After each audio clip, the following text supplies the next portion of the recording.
kayak harus dorong sesuatu yang berat, yang di luar kemampuan kita.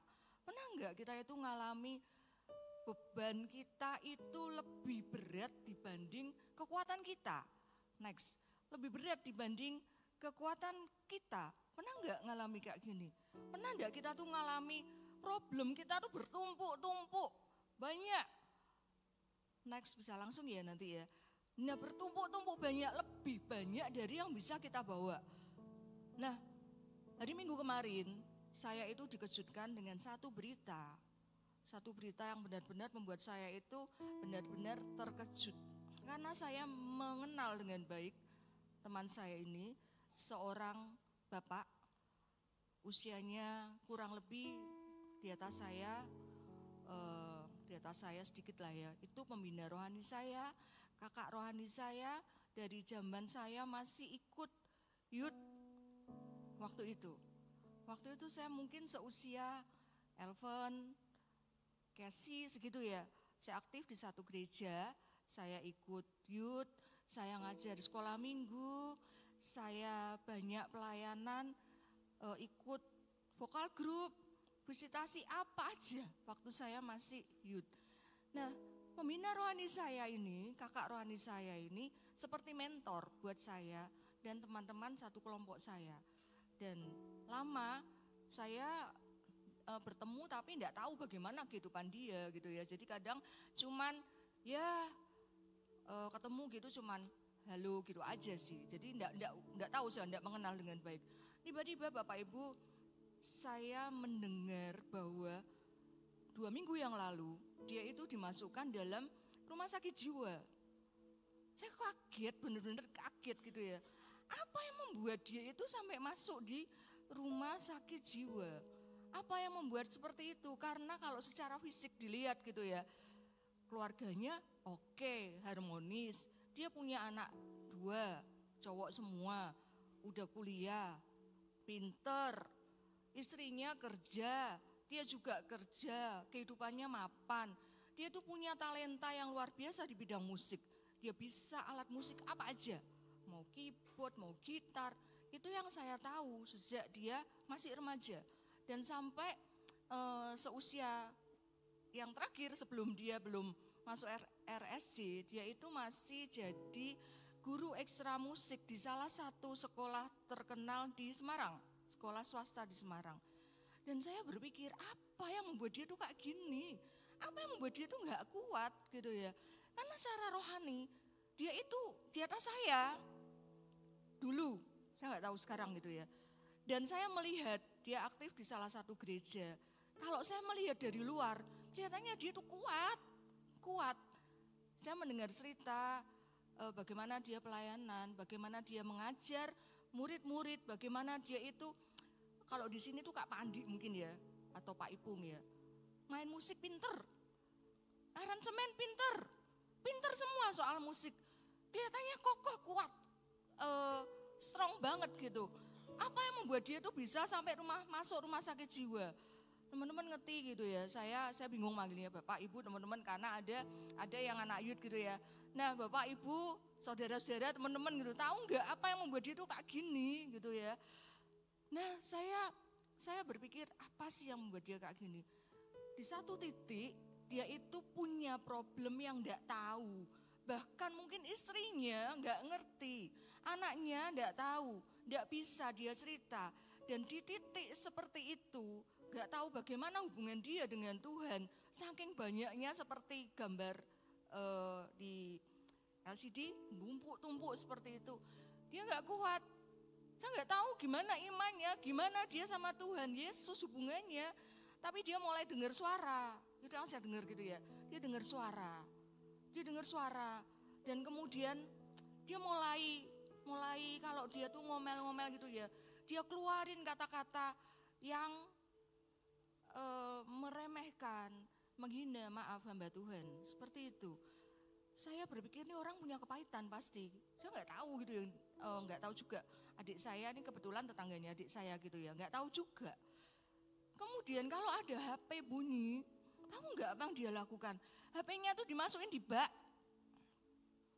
Udah, terus dia suka teriak-teriak sampai akhirnya diikat sama anaknya. Dan di satu titik sampai seperti itu akhirnya keluarganya enggak tahan lagi, dia masuk di rumah sakit jiwa. Nah Bapak Ibu, kenapa saya ceritakan ini? Kenapa kita perlu belajar dari hal yang enggak baik ini gitu ya. Apa yang saya lihat kelihatannya itu kuat. Kita melihat seseorang kelihatannya kuat. Kita strong, kita pelayanan. Dia pelayanan loh. Dia pelayanan, dia ngajar di sekolah Kristen yang tiap pagi itu ada devotion, ada saat teduh. Dia itu ada di dunia rohani. Tapi kenapa dia bisa seperti ini? Ini loh, yang saya itu benar-benar merenungkan pada saat saya di jadwal Pak Indro ini, dan saya menyiapkan ini sudah lama, mungkin sudah 1 bulanan gitu. Dan saya kemudian berpikir, Tuhan, apa sih Tuhan yang mau Kau sampaikan? Kenapa kok ada kejadian seperti ini pada saat saya mau menyampaikan kita harus tetap kuat, keep strong. Ini loh contoh, kita ini kelihatannya ini baik-baik aja gitu ya. Kelihatannya kita itu enggak ngalami sesuatu yang menakutkan, yang membuat kita itu tertekan. Tapi bagaimana kita itu di satu titik tertentu pada saat seperti ini ya, problem, masalah, beban, melebihi kapasitas kita. Kuat tidak kita bertahan? Malam hari ini kita mau belajar sama-sama dari seorang tokoh yang luar biasa gitu ya. Kita akan baca, next.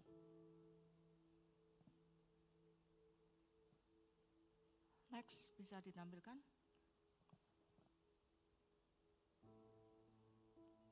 Ya, kita akan baca di dalam 2 Korintus 4 ayat 7 sampai 9. Saya akan bacakan.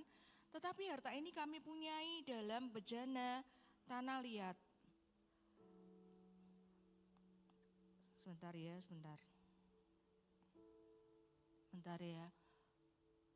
Supaya nyata bahwa kekuatan yang melimpah-limpah itu berasal dari Allah, bukan dari diri kami. Dalam segala hal kami ditindas, namun tidak terjepit. Kami habis akal, namun tidak putus asa. Kami dianiaya, namun tidak ditinggalkan sendirian. Kami dihempaskan, namun tidak binasa. Ini Rasul Paulus. Bagaimana pada saat satu perikop ini, kalau Bapak Ibu dan teman-teman baca gitu ya, di 2 Korintus 4, saya tidak akan bisa bacain komplit gitu. Judulnya itu harta rohani dalam bejana tanah liat. Nah, Rasul Paulus waktu itu mendapat satu tugas pelayanan untuk memberitakan Injil. Dan dia katakan bahwa satu perumpamaan harta rohani ini dipunyai di dalam bejana tanah liat, yaitu satu kekuatan yang melimpah-limpah di dalam dirinya. Dia katakan dia ditindas, dihempaskan, seperti ini simbol bahwa dia itu mengalami satu kelemahan, tetapi ada kekuatan yang luar biasa di dalam dirinya. Apa sih maksudnya? Harta rohani di dalam tanah, di dalam bejana gitu ya. Kalau kita lihat next, kita lihat gambarnya. Ya, bisa dikeluarin. Kita melihat bahwa harta rohani ini berbicara pada waktu itu konteksnya Rasul Paulus ini membawa tugas pelayanan untuk mengabarkan Injil, menceritakan tentang Yesus kepada orang-orang yang ada di Roma dan sekitarnya. Itu di dalam konteks 2 Korintus ini. Itu bisa berarti bahwa pelayanan pemberitaan Injil yang pertama yang disebut harta rohani sesuai dengan konteks itu. Tetapi kita juga bisa melihat bahwa harta rohani itu bisa diartikan kekuatan yang dari Tuhan, kekuatan yang melimpah, dan kemudian bisa diartikan juga iman kepada Yesus. Harta rohani. Tahukah kita bahwa kita itu punya harta rohani yang luar biasa? Saya berpikir teman saya itu dia tuh enggak punya enggak punya satu pemikiran bahwa aku ini anak Tuhan, ditebus, dikasihi. Aku ini menyimpan sesuatu di dalam diriku. Aku ini dikasih Tuhan, aku ini alatnya. Kenapa dia tuh tidak bisa tahan mental sampai akhirnya kalah dengan intimidasi iblis. Sampai akhirnya dia bisa lepas semua seperti itu, dan itulah yang terjadi. Nah, kenapa ditulis oleh Rasul Paulus, harta rohani di dalam bejana tanah liat? Bukankah kita itu seperti bejana tanah liat? Dikatakan bahwa hidup kita itu seperti bejana gitu ya, dibentuk, kalau enggak baik diubah lagi, dihancurkan, dibentuk. Kita ini seperti bejana tanah liat. Itu yang rapuh, yang mudah pecah, yang kalau menyimpan sesuatu itu bisa menyimpan kalau betul-betul kuat, dipanaskan berkali-kali. Ada bejana yang bagus-bagus gitu ya. Kita mengenal dengan keramik gitu ya, keramik.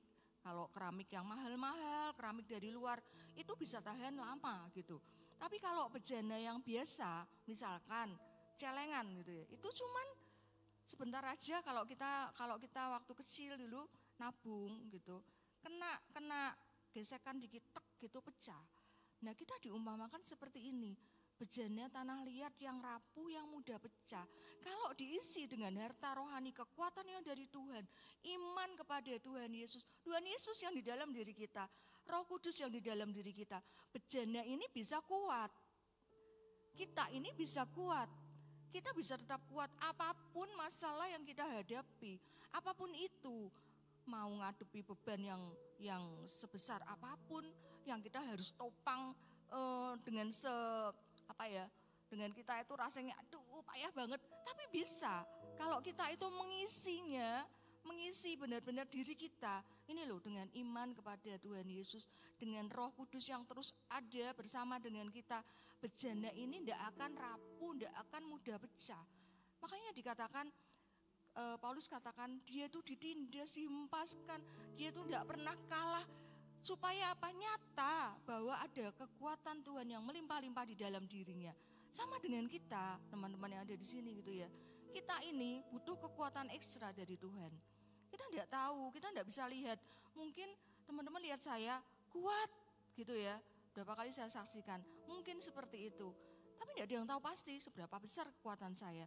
Saya mungkin lihat si A kuat banget, si B kuat banget, ceria banget, ketawa-ketawa terus, tapi mana tahu. Apa yang tahu kita sama Tuhan. Nah, waktu-waktu yang indah seperti ini, waktu kita berdua dengan Tuhan, waktu kita ada di tempat ini untuk kita bersama-sama worship, menyembah Tuhan, ini waktu yang tepat untuk mengisi diri kita, bejana tanah liat. Kita ini loh bejananya, kita diisi untuk kita itu kuat. Jadi pada saat kita terima pukulan dari luar, kita terima masalah, kita terima yang membuat apa aja yang membuat kita itu tidak kuat, kita ini kuat karena isinya harta rohani itu full. Kalau kita nabung anak-anak gitu ya, apa sih bentuknya, ayam lah apalah, kalau masih sedikit tidak bisa dipecah. Tapi kalau nanti penuh itu isinya banyak. Nah, kita nih isi bejana ini mau diisi seberapa supaya kita tuh tidak rapuh, tidak mudah pecah seperti itu. Makanya teman-teman yang ada di sini semua, kita semua perlu mempersiapkan. Kita ini jadi bejana itu tidak cuman ya udah asal aja. Bagaimana kualitas kita tuh bisa dinilai pada saat kita ngadepi masalah. Kalau kita tuh hidupnya nyaman-nyaman aja, gak ada masalah, kita itu enggak mengalami sesuatu yang over kapasitas kita enggak bisa ngukur. Tapi coba ya kalau teman-teman tuh mengalami sesuatu yang over kapasitas, sudah enggak bisa apa-apa, sudah nyerah. Pada saat itu loh benar-benar kita ini bisa dapat kekuatan di tengah kelemahan kita. Pada saat kita lemah, kita itu punya kekuatan yang berlimpah-limpah yang kita stok di dalam diri kita. Yang kita stok saatnya tuh kapan? Ya ini. Kalau kita enggak terima masalah hari ini, kita baik-baik aja, enggak apa-apa, jangan ngomong aku nyaman, aku enggak ada masalah, aku kuat.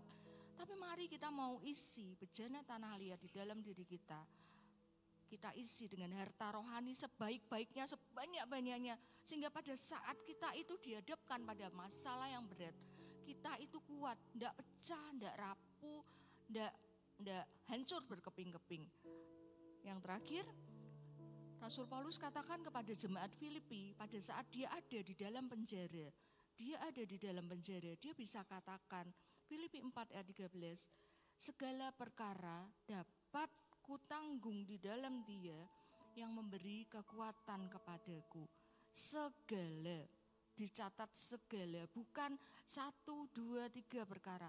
Segala perkara dapat kutanggung di dalam Dia. Ini ditulis oleh seorang Paulus di dalam penjara. Kita belajar, teman-teman yang ada di sini, bahwa kita itu punya Tuhan yang hebat. Segala perkara apapun juga, pada saat kita mengalami sesuatu, kalau harta rohani di dalam diri kita, di dalam bejana ini loh, bejana tanah liat ini, kita ini, itu full, kita isi, kita cas terus, kita akan bisa katakan segala perkara aku bisa tanggung bersama dengan Engkau, karena ada Tuhan Yesus yang memberikan kekuatan kepada kita.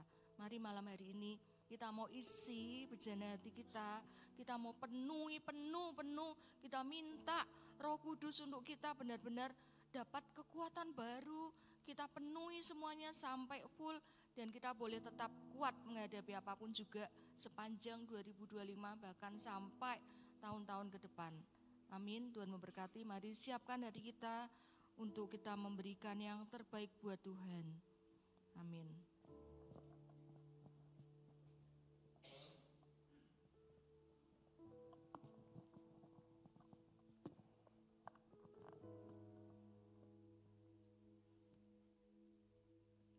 Mari malam hari ini kita bersama-sama, kita mau siapkan hati kita. Kita mau pusatkan setiap pikiran kita untuk bersama-sama di tempat ini meninggikan nama Tuhan. Saya ajak Bapak Ibu semua untuk bangkit berdiri. Saya juga memberikan kebebasan kepada Bapak Ibu ketika nanti di tengah-tengah Bapak Ibu ingin duduk juga kami persilahkan. Setiap kita malam hari ini kita datang dalam membawa kerinduan yang sama. Saya percaya kita satu kerinduan yang sama untuk meninggikan nama Tuhan, untuk lebih dekat dengan Tuhan. Ayo malam hari ini kita mau bawa hati kita. Kita katakan kepada Tuhan, Tuhan ini kerinduanku. Untuk aku dekat kepadamu ya Tuhan. Ini kami Tuhan. Ini pujian kami. Ini penyembahan kami Tuhan.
Jadi hasratku menyanyikan pujian bagimu, aku menyembahmu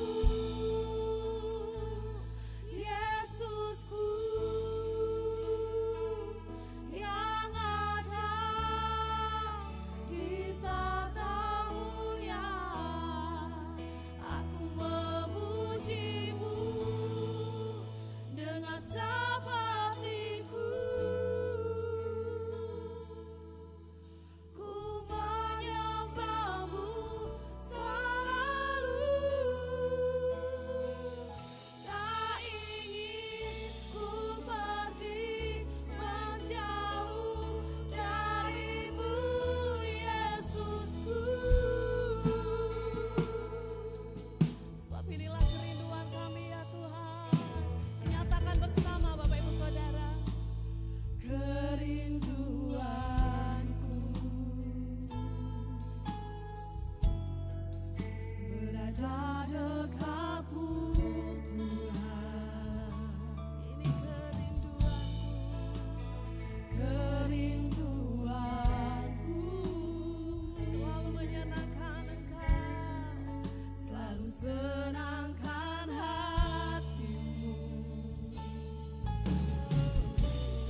Ada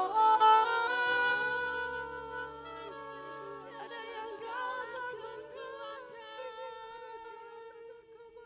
kami menghampiri Engkau Tuhan yang bertarung. Kami menghampiri Engkau Tuhan membawa setiap kerinduan bersama-sama di tempat ini ya Tuhan. Kerinduan yang sama kami nyatakan Tuhan. Satu nama penuh kekuatan, Yesus Engkau yang terbesar Tuhan. Kami kagum dan hormat akan Engkau Tuhan. Engkau layak ditinggikan ya Tuhan. Sungguh hadirat-Mu yang memenuhi, biarlah hadirat-Mu yang mencengkeram setiap kami Tuhan.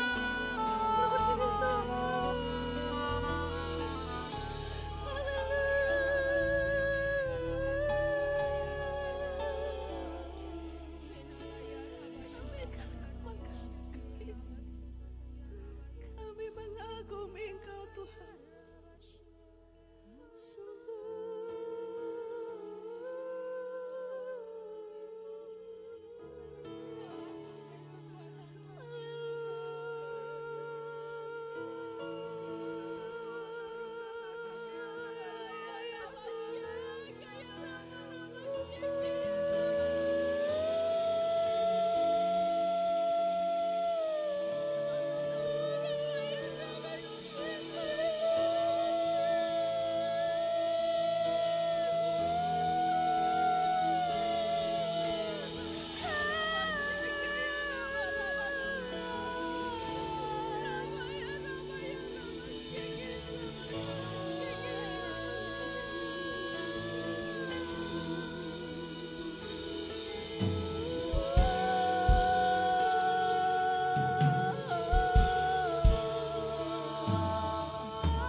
Nyatakan kekaguman kami akan Engkau pagi hari ini, malam hari ini ya Tuhan.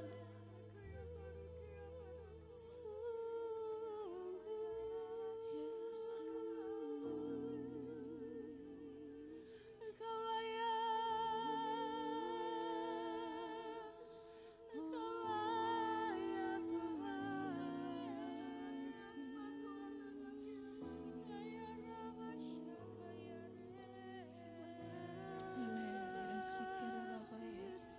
Terima kasih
Sama-sama kita mau nyatakan bersama.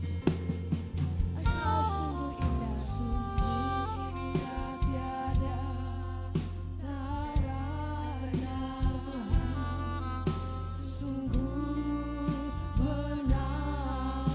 Karena Engkau ajaib bagi kami.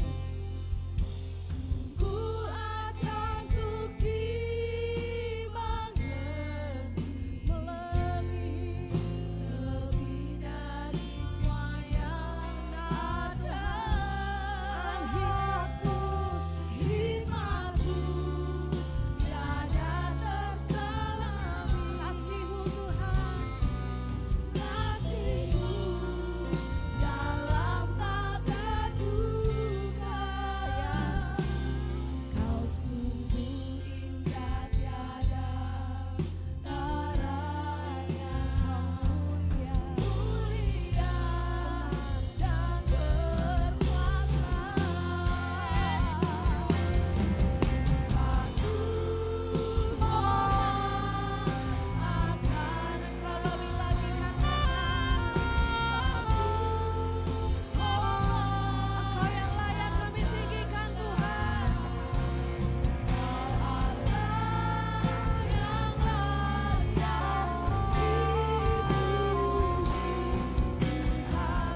Tuhan.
terus tinggikan Engkau,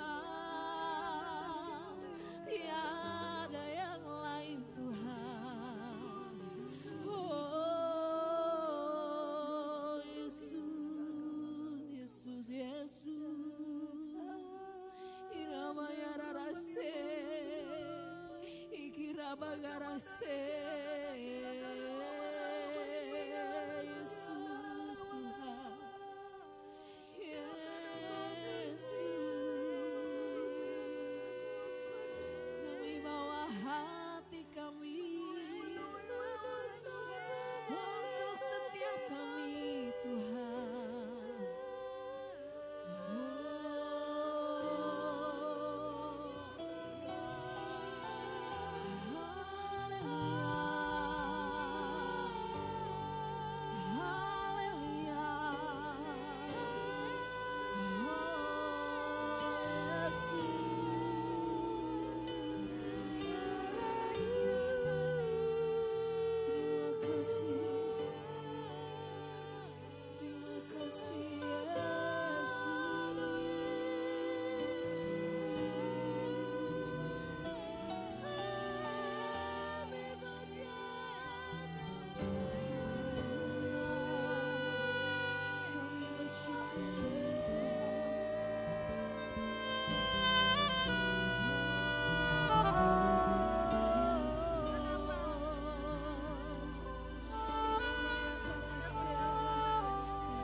Yesus, Yesus,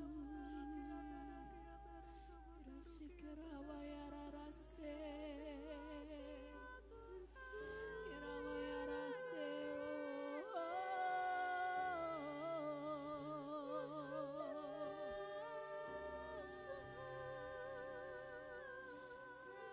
Rasikirabaya rasikirabaya karaya rasikirababa. Serapaya raya rase keramaya karamaya rase rasaramaya rabo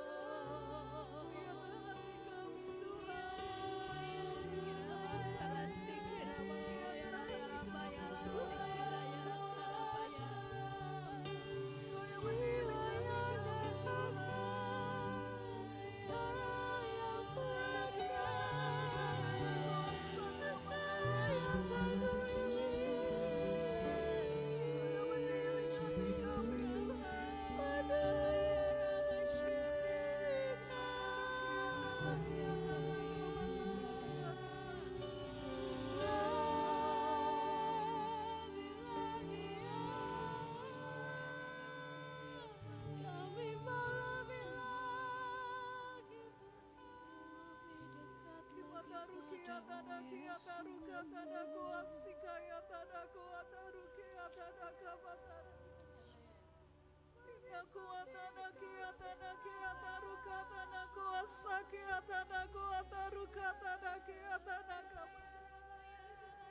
hampir datang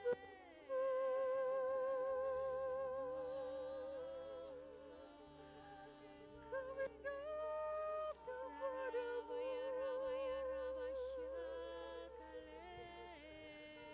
lekat padamu Tuhan, melekat padamu Yesus.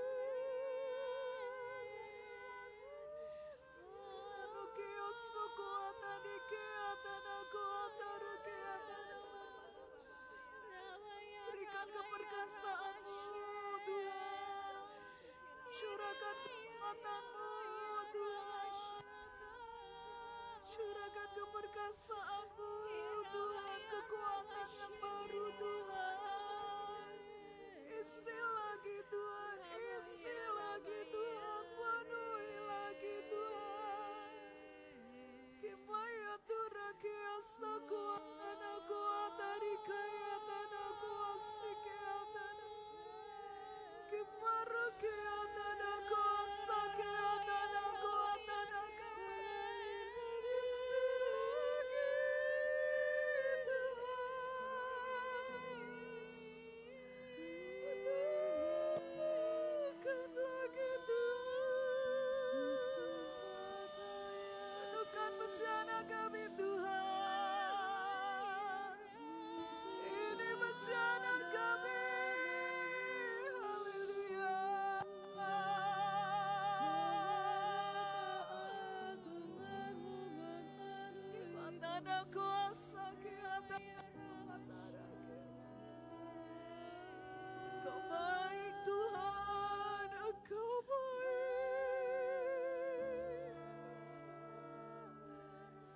kasih Tuhan. Terima kasih Tuhan.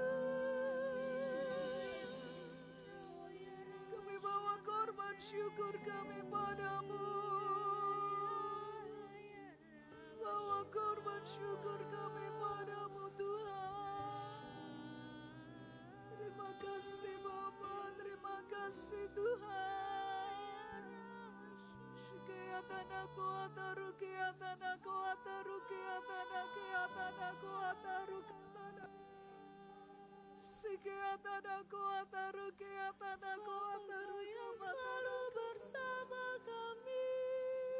Kimata rukiatana kuasa kiatana kamata rukiatana kuatamu bagi kami Tuhan. Shikayatana kuasa shikayatana kuasa shikayatana kuasa shikayatana kuasa rukiatana.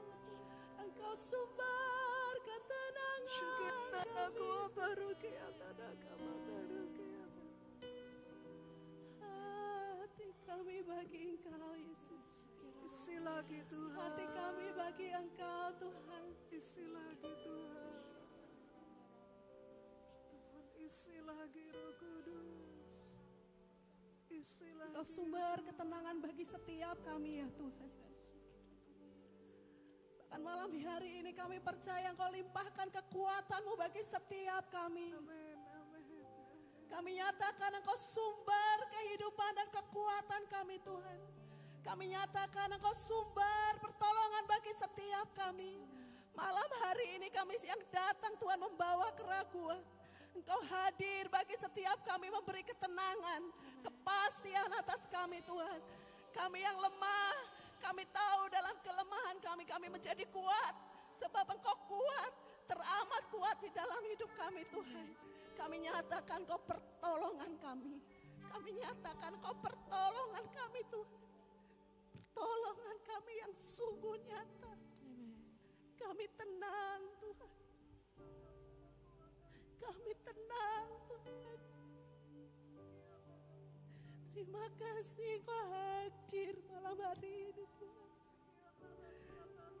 Kau puaskan setiap kami. Kau penuhi kami Tuhan. Dan kami boleh merasakan kasih-Mu lebih lagi. Kasih-Mu yang nyata itu Tuhan. Terima kasih Tuhan. Hatiku tenang berada dekat-Mu. Kaulah jawaban hidupku. Kau jawaban bagi setiap kami. Hatiku tenang berada dekat-Mu. Engkau yang memelihara hidupku.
setiap kita boleh tertuju kepada Tuhan. Mataku tertuju padamu, ku rasakan kasih-Mu Tuhan.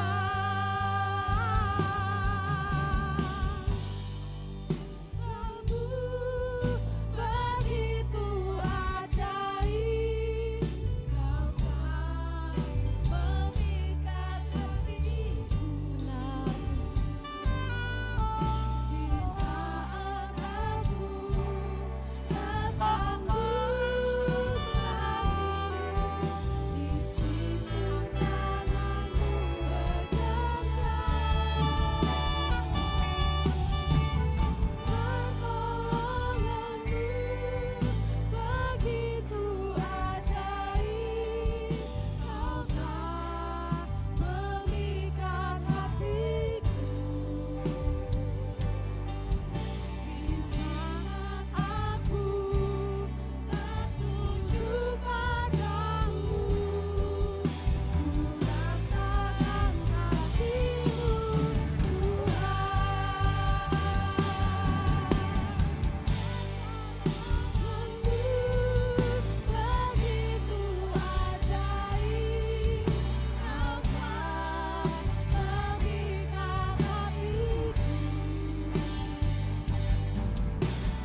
Engkaulah kekuatan kami, Engkaulah sandaran kami Tuhan. Mata kami senantiasa tertuju kepadamu dan hati kami melekat kepadamu. Terima kasih Tuhan, di awal tahun ini kami mengawalinya dengan berjalan bersamamu, mengandalkan Engkau. Dan kami tahu Tuhan, tahun ini adalah tahun God's favor buat hidup kami. Mata Tuhan tertuju pada kami. Hati Tuhan juga melekat kepada kami Tuhan. Karena kami berharga di mata-Mu. Terima kasih ya Tuhan. Segala apa yang kami kerjakan, Engkau memberkati, Engkau memberkatinya, Engkau memberkati tangan kami Tuhan. Dan kami percaya Tuhan, kami senantiasa ada di hati Tuhan. Terima kasih Bapa, terima kasih Tuhan. Mari Bapak Ibu sama-sama kita mengangkat tangan kita untuk menerima berkat yang dari Tuhan. Sidang jemaat yang dikasihi Tuhan, jika sungguh-sungguh kau mendengar suara Tuhan Allahmu, menikmatinya dan melakukannya dengan segenap hatimu, maka diberkatilah keluargamu, pernikahanmu, anak-anakmu, pekerjaanmu, pendidikanmu, dengan bawa segala berkat dan sukacita surgawi. Tuhan memberkati dan melindungi engkau. Tuhan menghadapkan wajahnya kepadamu dan beri engkau kasih karunia. Tuhan menyinari engkau dengan wajahnya dan beri engkau damai sejahtera. Berkat dari Allah Bapa, cinta kasih dari Tuhan Yesus Kristus, dan persekutuan dengan Allah Roh Kudus akan senantiasa menyertai kita mulai hari ini sampai Maranatha. Haleluya, amin. Selamat malam, Tuhan memberkati kita semua.